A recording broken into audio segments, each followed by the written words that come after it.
Well, aloha, Frederick Hermann. Thanks so much for spending some time with us. I guess it's afternoon for you. It's early evening, all middle evening for us here in Florida, but we appreciate you zooming in with us from Hawaii. Tell our listeners a little bit about who you are and how you got to be involved with space and students. Well, I didn't ever think I would be involved at this level. I always had an inclination towards space. I always had a fascination towards space ever since my childhood. And I took a couple astronomy classes as an undergraduate at the undergraduate level, and it just stuck with me. So when I started teaching, I wanted to inspire my students. So even my first teaching job was at a prison in North Carolina. And even there, I taught them a little cosmology and just, watch them light up, right? And then when I when I was working in an after school program called Quintus de Esperanza, I did a unit on astronomy.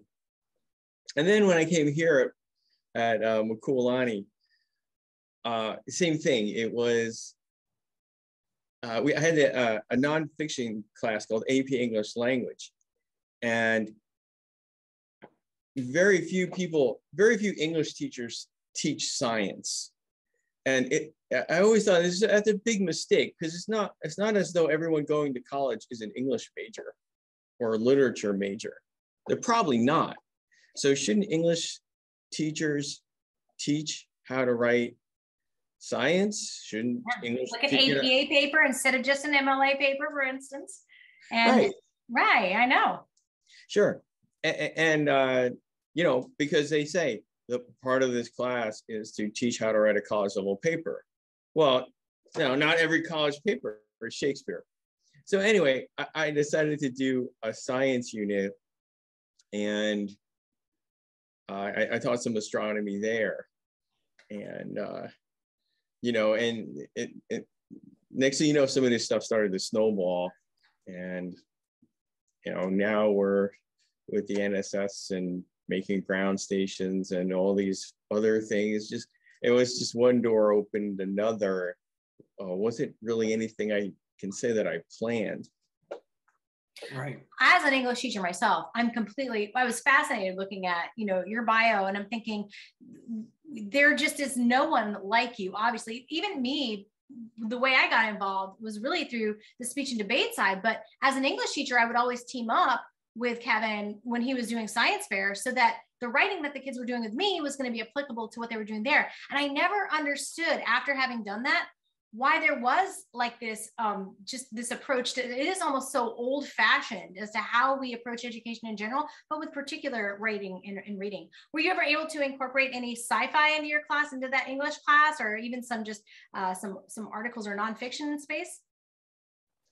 Well, so any fiction is AP English literature, not AP English. Oh, that's right. 11th and 12th grade is different. That's true, right? Yeah. But it did confuse the kids at first, because they were like, why is he teaching astronomy in an AP English class? And so there was some confusion at first, but it brings in the elements of debate. It brings in the elements of research, just like any other science would. I mean, I could have chosen any science. Right. But the kids have to learn. We're supposed to prepare the kids for college. Well, we're not really preparing them for college. It's all we teach them how to do is write an analysis of Shakespeare. Iambic pentameter, yeah. How did Makua Lani, how did the administration respond to your introduction of science content within your English classes? Or the parents? Well, it was through one of the parents that I found out that the initial response was confusion. But at the same time, the beauty of working here is almost total freedom, because the principal trusts me so much. I can teach, whatever I want, and so I mean I pretty much had free reign. Like no one's handing me a curriculum and saying teach this. It's just totally wing it. You're walking into school and it's just, complete confidence. I mean, once you got past pretty stringent to get hired here, but once they trust you, you have a lot of freedom. So I had no problem doing that. Am I correct in remembering that you've been there 12 years? Is that right? Yeah. I think it's important. Teachers, I think nowadays, especially newer teachers, right? They come and they never get to know what it's like to be able to have that kind of freedom, to wake up one morning and be inspired on your way to work and say, I'm totally coming in and doing something completely different. It must be liberating, I think, to be able to have that. It can be scary, I would think, at the same time, to not have something to go by to where you have to invent everything yourself. But once you have it and the freedom to change it up, that's a teacher's dream. Right. Well, there's a research by Harvard that showed that depth is more important than breadth. And when you're not, governed by somebody else's curriculum, you can spend as much time as you want and go deep as you want. And that's one of the nice things about these interdisciplinary studies, is that these interdisciplinary studies, they're for the long haul. They can take months and months and months, some of these projects, to complete. And you can't do that if you're really stuck on somebody else's curriculum. But when you have that level of freedom, you can make the kids do things they never thought they could do before. Because, I mean, it takes time. So if you're working on I guess I'm talking about the NSS Space Settlement Contest, but when you're working on a sizable project, it takes several weeks just to get the background research done, right? And you're doing this background research, you're doing it in space biology, you're doing it in orbital mechanics, you're doing it in eclipse systems, you're doing it in calculating delta V's. I mean, and you're even doing it in things like in government. I guess I should give context, but the Space Settlement Contest is basically how do you build a space settlement that will exist long-term in an orbit. And there's a whole lot of factors that go onto that, and every one of those has to be researched. I agree. It's like several PhDs worth of lifetimes of research could be done on any facet of it. And as you would say, to add a little more context, you have not only coached one world champ, you've coached 2 world champs in this. This is the National Space Society Space Settlement Contest. For those listening that may not know, it is a sort of an open-ended design competition. There are little constraints. It can't be on a planetary body. It sort of needs to be free orbiting or free from being on a surface of a planetary body. Mm-hmm. And as he mentioned, you have to create the society, the technology, the society, operational plans, so many different ways you can take your project. All right, so wait, before we go further, I have to clarify. So you're doing a space settlement competition as part of an English class? Yeah. Because if you are, this is the paradigm shift that we have to have. Like, to me, I get it. There's reading, there's writing, there's all of that involved. And yet nobody would ever think about doing that. Right. Well, I guess that's why I'm glad I got my my master's degree in special education, because when I was focusing on gifted and talented, that's where I learned the whole pedagogy of these interdisciplinary, multifaceted projects. So I didn't actually even know there was such a thing as the NSS or their Space Settlement Contest. I didn't even know they existed. I was just this one year I started with the science unit. So I said, well, okay, let's start with the science unit this year. So what's the interdisciplinary project going to be?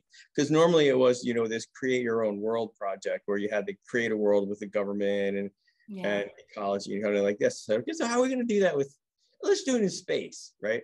So I had the kids do it in space. This is like 5 or 6 years ago.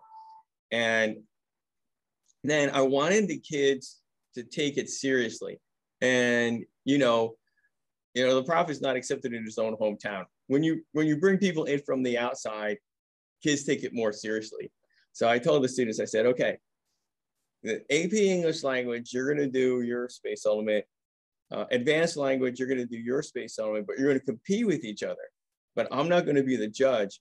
We're going to go up to WM Keck, and we're going to let the scientists at Keck be the judge.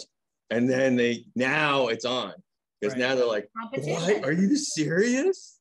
Yeah. Well, you're also validating, you know, the kids are getting validation from third party, even experts. So that's as from a teaching standpoint, you're helping really build their confidence. They're going to be more, you really got them engaged with that. Yeah. I think it's great. And I filmed it, you know, so that was fun.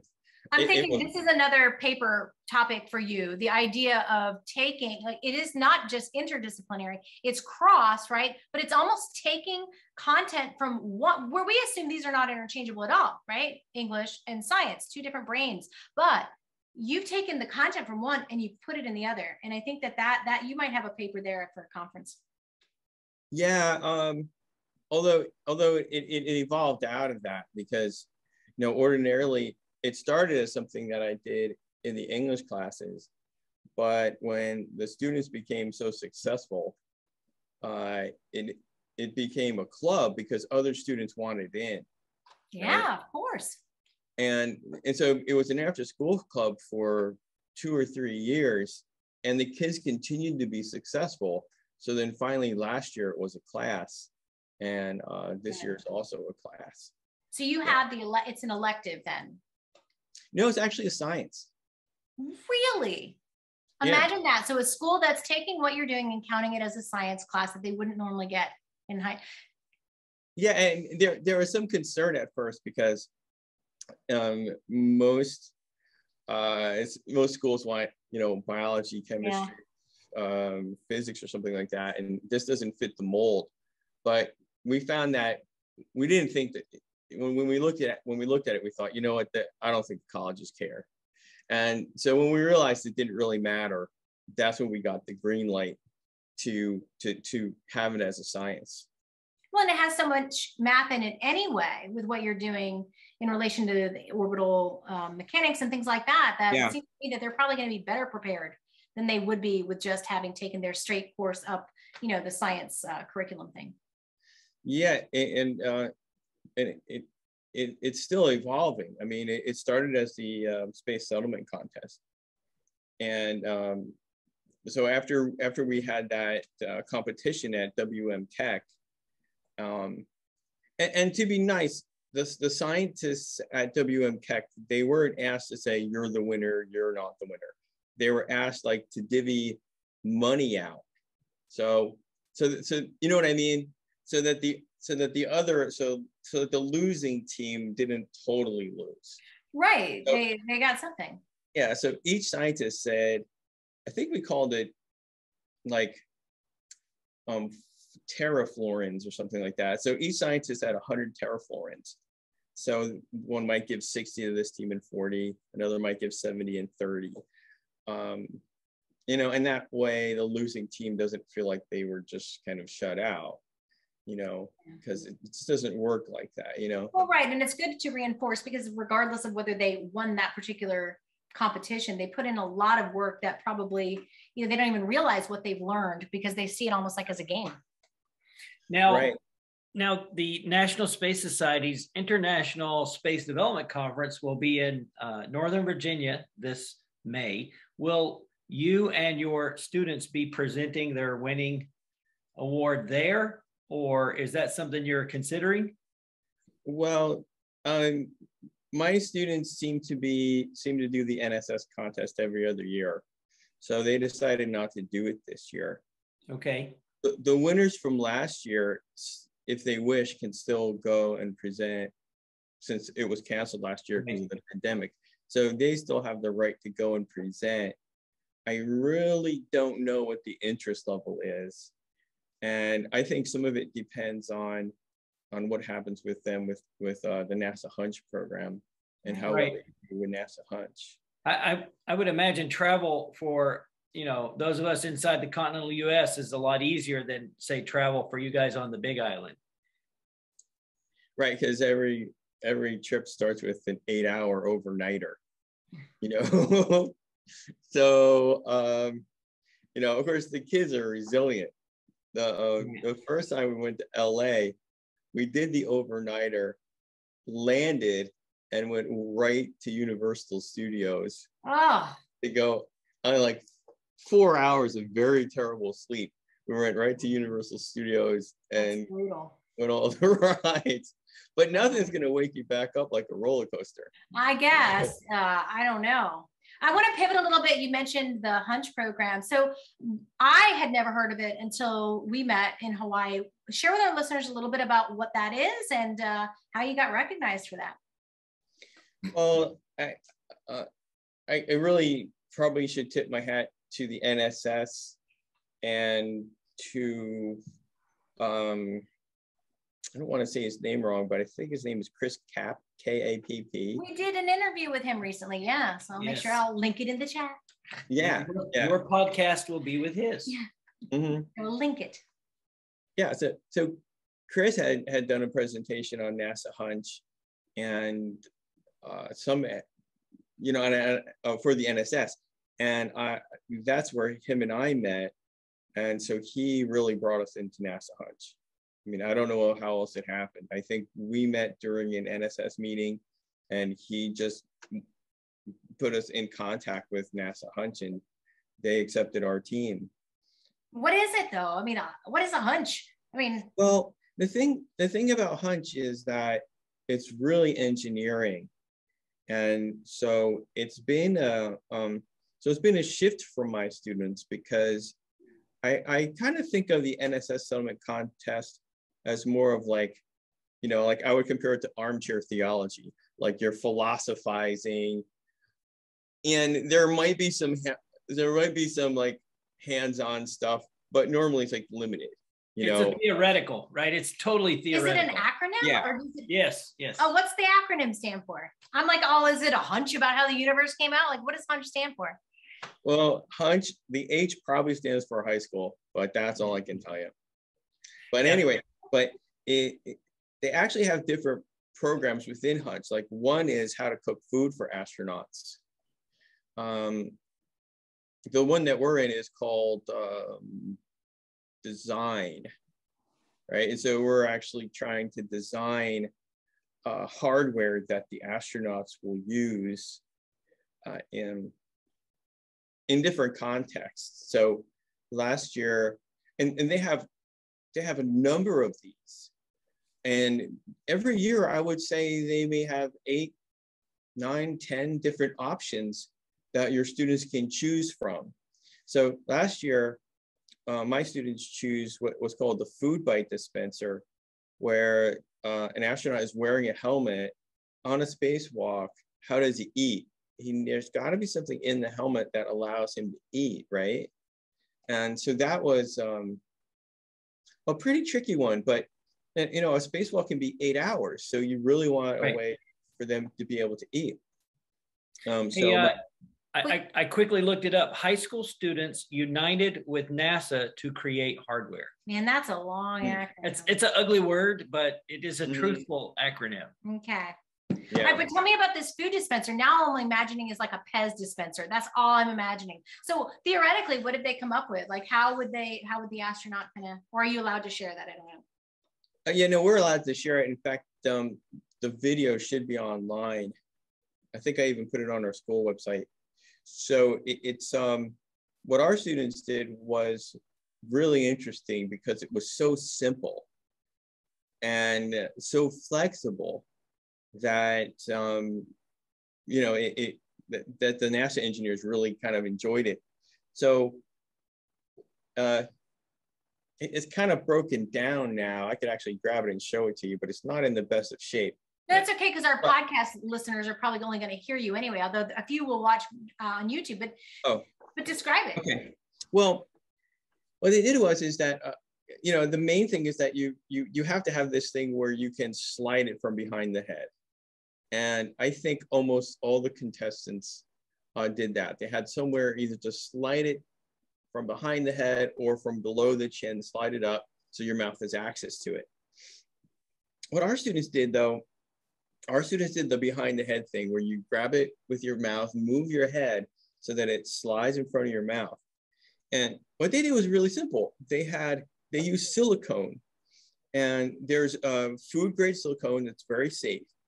And they just put little teeth in the silicone, and the food bite would go in the teeth. And because silicone, it's firm but flexible, so you can just bite that. And then when you pull the food bite out, the flexibility allows the food to come out of the little silicone teeth. So I mean, it was the simplicity of it and the flexibility of it. I mean, you could have any kind of food bite, actually different shapes. And all it has to do is have two little nodules for the teeth to grab onto. Oh. And it was really, really nice. It was really nice. So you guys win this, right? Like you're a finalist, which is the highest you can be. What does that mean for you and your team? Well, normally it would mean that we get to fly to Houston, but last year, as you know, was a bad year for flying anywhere. Right. So I really feel like, so they lost the fireworks that night. But, it's still encouraging. One of the physicists from NASA Hunch was telling me that he was bragging about that design to an astronaut, right? So I could pass that on to the students. I could say, hey, he was talking to an astronaut about yours. So that's a big deal. So that's still going to affect the students' self-concept. Even if they don't get to go to Houston, there's still that benefit. It's a resume builder regardless, right? And that's what I know that, especially since a lot of your students tend to go off of the island for schools and they have to, differentiate themselves. What you're providing for them really is a way to help them move up and beyond where they are. So it's pretty incredible. Say fast forward to the future, somebody does something like this, NASA creates this thing that you did. Will your team get the kudos for that, or do they get ownership of your IP because of the contest? Just out of curiosity. Well, so that's the exciting thing. That's actually the real exciting thing about NASA Hunch, is the potential of elements of the invention being used by NASA engineers on the ISS, or now possibly even the SpaceX Starship. Yeah. And that's been done. I mean, if you actually in the last in the recent Dragon capsule launches, if you look hard enough, you can actually see the NASA Hunch logo on some containers there. So so they really do use it in space. As far as ownership, like nothing the government uses do you get a dime for. Mm-hmm. But if the government did decide to license it out commercially, then those students actually would get some type of right. I suppose. Wow. They could potentially. Cool. Yeah, they could potentially get some royalties, or is royalties the right word? I think so. I think so. Yes. I would add, since you won Hunch, if you're looking to scratch that kind of itch, the one that I've known for years is called the Pete Conrad Spirit of Innovation. It was started by Pete Conrad's widow. Pete Conrad was the third man to walk on the moon. And he was a big serial entrepreneur later in his life. And there's a student competition that does sort of exactly what you did with Hunch, but it also encourages a lot of the entrepreneurship stuff. So that's probably one that you are already prepared to lead a team in that, should you decide to do that kind of invention type competition again. Now, I know that we still only have like a little bit of time left, but I really want to make sure that we congratulate you on a recent win. Are you able to share a little bit with us about your new kudos and your big award? And if you don't, we're just going to put it in the outro. It's already in the intro anyway, but still, tell us about it. Yes. National Space Educator of the Year with the National Space Club. So that's going to be fun. I got the phone call over Christmas break, and I really don't know what to say about it. Well, let me ask you this. So we have some, sometimes some of our listeners may be teachers who are just kind of like getting excited about science or space or whatever. Some are parents, right? Some are students. But if there were teachers listening, first of all, how do you find out about this contest? What did it entail? And do you have to be a member of the National Space Society? So tell me some of the requirements or the prereqs and what they could do if they wanted to maybe try to become that. Well, I don't know that you have to be part of the National Space Society. I mean, I think you have to be a teacher, and you have to do stuff not just in school, but out of school. I believe that's the only prerequisite. And from that point on, it's just if you have to submit part of your own bio, but then really it's the letters of recommendation from students and people in the community. Was it limited to high school students? Do you recall if it was limited to high school? I don't recall. I don't think so. Okay. Yeah. Great. Well, congratulations. That's a really big accomplishment. And it also shows your students, I think, that not only are you providing experiences for them if they try for something, that you too are kind of like embodying the idea that you try for these awards, the recognition comes because of the work that you're doing together. Well, I mean, you know how it is as a teacher, you wish you could bring your students with you on a lot of these things, a lot of these doors that open for us, because that's just how we think, I mean, I think as teachers, we get more of a kick out of watching our students, have fun and experience the good things than for ourselves, right? I think that's how we are. And I think that's one of my big lessons that I've learned doing this is, I remember I had the students and they were staying late and they were working on the NSS contest, and they're working and they're having fun and the parents are dropping food off and things like this. And, I had to ask the question, is this the means or is this the end, right? Maybe the contest is the means and this is the end, right?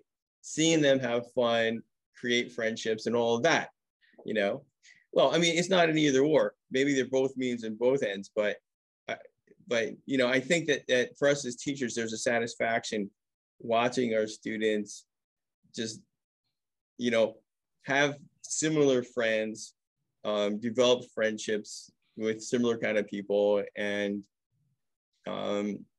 in addition to learning how to work on a team in a long-term project, there's also a social aspect of it as well.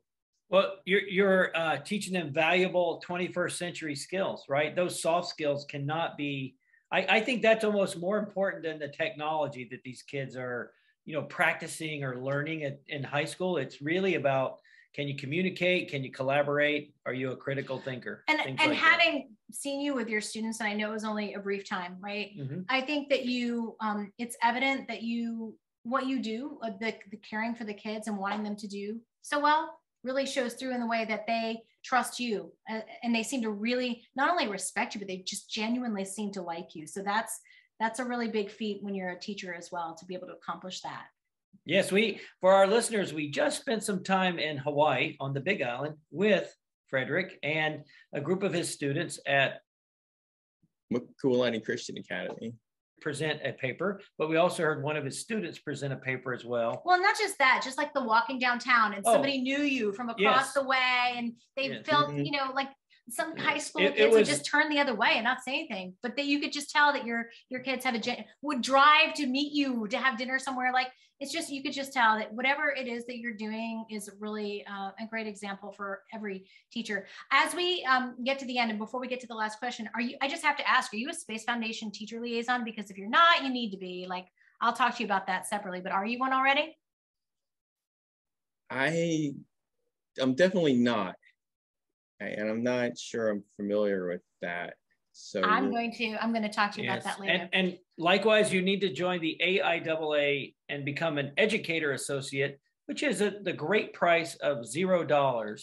because they have a lot of good resources that you can glean from. They have a lot of lessons, that just a lot of content. And really, I think you'll agree, access to experts is almost more important than lesson plans, right? All right, our last question is a super hard one. I've been holding on to the end, but it really is this. The way we always end is to ask your words of wisdom. You said earlier that you got this lesson, like one of the biggest lessons was the idea that, you know, the kids in these roles was really kind of like a reward overall versus you doing that. But what would you say to maybe students who are thinking about, you know, taking on these big kinds of competitions, or even teachers who might be reluctant to step outside of their curriculum or to cross and work with other people, just in general? What's your advice? Well, honestly, I think it's really hard for teachers that have a rigid curriculum, because I've been in that situation where, you know, for example, when I was student teaching, I was told every single day what lesson to do in a certain mathematics class. I minored in mathematics, so that's, you know, how that goes. But so I would think that a teacher in that situation might do what I did, which is start with a club, but then you really have to, if you want it to be a class, then you really have to fight to convince the administration, hey, these guys have done really well, they deserve to have a class. And because I think in most teaching environments, it's you really need levels of freedom that you don't have in the classroom. And you know, I don't want to be negative, but I think that's just honest. No, I agree. Right. So teachers trapped in a very regimented sort of curriculum, they're going to try to find an outlet and get it started after school, whatever it takes to build a little momentum, and then work on your admin. So. And I think too, I'm just still cracking up that you have a master's in English with a minors in math. That's going me to your undergrad in English and your minor in math. Said no other English teacher ever, right? Like, that's pretty funny, just saying. Yeah, well, it's not totally unusual, but. Are you sure? Because I'm still kind of like, there's no way. I've never met an English teacher who was there. So I think it's great that it's lended itself to some of this great work as well. So yes, we just want to. It was really the result of having the guy's name was Perry Phillips, and he was an astrophysicist from Cornell, and he was teaching at this small junior college, and he said, I want you back in mathematics. And mathematics was not my thing. I considered myself a English history person. I didn't consider myself a math person at all, but I really looked up to him. And so I think that you know, because I looked up to him, that really got me back into math, and showed me that I could do something that I didn't think I could do. I mean, I didn't think I would be getting a degree in math. Not at all. Right. Well, Frederick, we really want to thank you for taking a little bit of your Sunday afternoon in sunny Hawaii to spend a little time with us. My kids have enjoyed meeting your kids both online and now live. And I'm just hopeful that between your kids and the Wolfpack and the AIA, that we do a lot of fun projects together. And anyway, we just again want to thank you for your time. Look forward to maybe seeing you next year again in Hawaii. Yeah, I mean, there's a lot to come here for, you know. Yes. There's a lot here, and there's a lot of space stuff here. So anyway, thank you for having me.